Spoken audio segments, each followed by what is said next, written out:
स्वाहा तत्सवितुर्वरेण्यं भर्गो देवस्य धीमहि धियो यो नः प्रचोदयात्। आप सबको प्रणाम। से उपस्थित माँ गायत्री, परम पूज्य गुरुदेव, वंदनीय माता जी का हम सबको संरक्षण प्राप्त हो रहा है। अखिल विश्व गायत्री परिवार द्वारा आयोजित बाड़मेर की धरती पर 108 कुंडीय गायत्री महायज्ञ एवं संस्कार महोत्सव के निमित्त आयोजित आज की इस प्रेस वार्ता के अंदर आप सभी मीडिया बंधुओं का मैं गायत्री परिवार की ओर से हार्दिक स्वागत करता हूं, अभिनंदन करता हूं। और अब इस आयोजन के निमित्त गायत्री परिवार के स्थापना से लेकर आज दिन तक का जो इतिहास है उस संदर्भ को लेकर हमारे जोधपुर उपजोन के प्रभारी है सेवानिवृत्त आरएएस अधिकारी आदरणीय चुनाराम जी विश्नोई साहब से आग्रह रहेगा कि आप प्रेस को संबोधित करावें। मूर्धन्य वर्ग के सभी विचारशील बंधुओं, आपका स्वागत हो। बड़ा अच्छा लगा, जैसा कि भाई साहब ने फरमाया कि ये बहुत बड़ा आयोजन हो रहा है। इस आयोजन के हमारे जो प्रवर्तक है पंडित श्री राम शर्मा आचार्य जी, जो गायत्री परिवार के आदि संस्थापक भी हैं, और उन्होंने 1926 में अपनी जीवन को एक प्रयोगशाला मान करके अध्यात्म को आगे किया। जिस तरह से राजतंत्र में जो है लोकतंत्र को बढ़ाने के लिए जो एक पद्धति की, ऐसे ही गुरुजी ने कहा कि मैं अध्यात्म के द्वारा इंसान के भीतर की श्रेष्ठता को कैसे उभारा जा सकता है, जिससे व्यक्ति प्रामाणिक बन सके, ठोस बन सके, व्यक्ति है सच्चाई के मार्ग पर चल सके, व्यक्ति उत्तरदायित्व को समझ सके।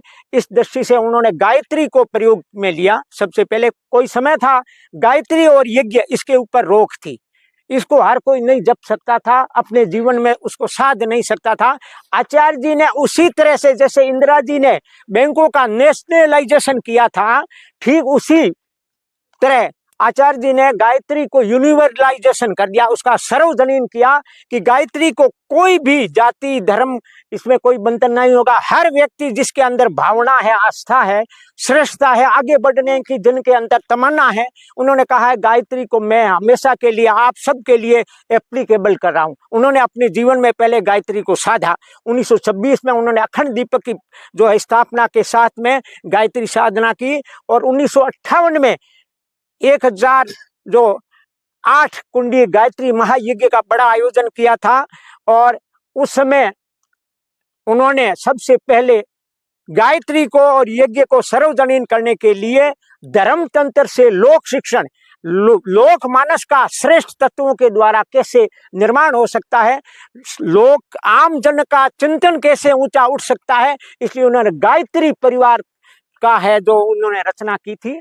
और उस गायत्री, अन्य संगठन हो सकते हैं परंतु इस संगठन की एक विशेषता है, इनके अंदर आत्मीयता रहती है। जैसे परिवार के सभी लोगों के अंदर आत्मीयता, उत्थान के लिए कई रचनात्मक काम, इसके एक तो है उन्होंने मनुष्य जीवन के सामने रखे कि इन सूत्रों के द्वारा अगर हम आगे बढ़ेंगे तो हमारा जीवन है प्रगतिशील रहेगा, समुन्नत बनेगा, और चारों तरफ का माहौल है वो प्रेम, आत्मीयता और समरसता का बना रहेगा। इसलिए उन्होंने युग निर्माण, सतसूत्री युग निर्माण योजना का 1962 में श्री गणेश किया था।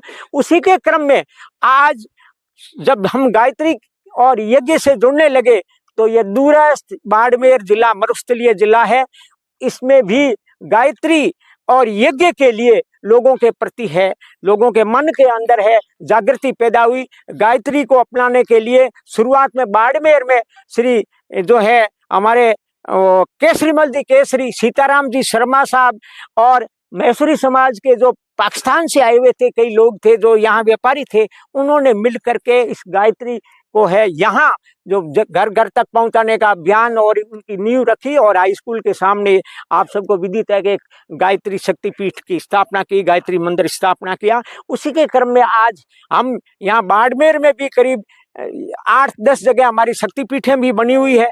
करीब 1200 से अधिक हम सदस्य बने हुए हैं।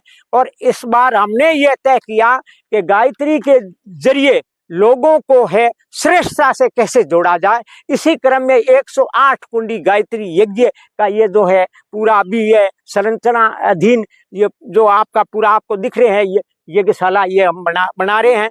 इसके अंदर आप ताजुब करेंगे कि ये जो सारे कुंड बने हैं और ये जो सारा प्रांगण है वो गाय के गोबर से निपा गया। इसके अंदर शहर की मतलब ये समझो कि 80 पढ़ी लिखी महिलाएं स्वयं आकर के श्रमदान करके और इसको तैयार किया है, किसी मजदूरों के जरिए नहीं किया। ये सारे जो हमारे सामने विराजमान ये विभूतियां हैं ये अपने अपने क्षेत्र में काफी जो है सिद्धहस्त है, आगे अग्रणी है। इन लोगों ने अपना समय दान दिया, सबने मिल करके ये किया। इसका हमारा सबका एक बड़ा उद्देश्य है कि आम जन यज्ञ रूपी त्याग की भावना, उत्कर्ष की भावना अपनावे। यज्ञ है वो संगतिकरण का। संगतिकरण में क्या होता है बंधुओं, आपने देखा होगा कि उसके अंदर घी भी होता है, गोबर भी होंगे, उसके अंदर है जो विभिन्न प्रकार की संविधाएं भी होती है, विभिन्न प्रकार के अन्य तत्व है, उन सब की अपनी अपनी क्वालिटी होती है। परंतु संगतिकरण मतलब वो सब एक साथ में मिल सकते हैं। ऐसे ही तो यज्ञ संगतिकरण है। आज हमारे जो सामने जो सबसे बड़ी समस्या ये है कि हम विचारशील तो है परंतु हमारे अंदर मन भेद बहुत ज्यादा है। अगर हम समग्र रूप से ये सोचे कि कौन से लोक हित के काम हैं, उनके अंदर तो कम से कम मतभेद भले ही हो पर मन भेद नहीं होना चाहिए। अभी आपने भाई साहब ने कहा कि आप सब परिवार हो और आप अलग अलग पैसे अलग अलग संगठन से जरूर जुड़े हुए हो परंतु सबका एक मन एक है। इस तरह से मन एक हो, ताकि मन एक होगा तो सभ्य समाज का निर्माण हो सकता, संस्कारशील परिवार का निर्माण हो सकता है और प्रामाणिक व्यक्ति का निर्माण हो सकता है। गायत्री परिवार का उद्देश्य भी यही है, व्यक्ति निर्माण, परिवार निर्माण और समाज निर्माण। इन तीन आधारों को है जो हम लेकर के ये बड़ा आयोजन करें। यह पंडितों कर्मकांडों का यज्ञ नहीं है, ये आम जन इसके अंदर हर जाति वर्ग का व्यक्ति है जो यज्ञ में भाग लेंगे। हमारे सारे जो ये गायत्री परिवार के लोग हैं शहर के अंदर हर घर घर तक पीले चावल और पर्ची दे करके हर दुकान पर जा रहे, हर गांव में हम हैं दीप यज्ञ कर रहे हैं, हर मोहल्ले में दीप यज्ञ करके लोगों को उसमें आमंत्रित कर रहे हैं कि आप आइए। ऐसा सुंदर रचना हम सामूहिक रूप से मिल करके कैसे कर सकते हैं। सामूहिकता की बड़ी शक्ति होती है। कलेक्टिव अगर जहां भी एफर्ट्स होते हैं वो बड़े रिजल्ट देने वाले होते हैं। इसलिए कलेक्टिव जो चेतना हमारी है वो जागृत होनी चाहिए। इसलिए यह यज्ञ का ये आयोजन रखा गया। इसमें संस्कारों को भी बहुत महत्व दिया गया। संस्कारों से ही श्रेष्ठ पीढ़ी का जो है निर्माण होता है। आपने देखा होगा कि इस संस्कारों की अवधारणा को राजस्थान सरकार ने भी आंगनवाड़ी केंद्रों के जरिए गर्भवती जो महिलाएं हैं उनके लिए पुंसवन संस्कार और उसके बाद में होने वाली संतति को अच्छा जो पौष्टिक अनाज कैसे मिले उसका अन्नप्राशन संस्कार, ये दो संस्कार जो आचार्य जी ने लागू किए थे उनको सरकार ने भी मंजूर किया। तो श्रेष्ठ इंसान का निर्माण करने के लिए और प्रेम अपनाए तो समरसता कैसे पैदा हो, इन सब भावों को लेकर के ये जो तमाम हम जो यज्ञ का ये आयोजन कर रहे हैं ये बड़ा शालीन तरीके से होगा। आने वाले दिनों में आप पाएंगे कि ये जब ये तैयार होकर के हो जाएगा, यहाँ आपके सामने वहाँ आप देखोगे वहाँ हम है जो सप्त क्रांति के जो है प्रदर्शनी भी लगाएंगे। यज्ञ क्यों किए जाते हैं, गायत्री उपासना क्यों किए जाते हैं, उसके वैज्ञानिक फलितार्थ क्या होते हैं, ये सारे प्रमाणिक रूप से लोगों के सामने हम रखेंगे।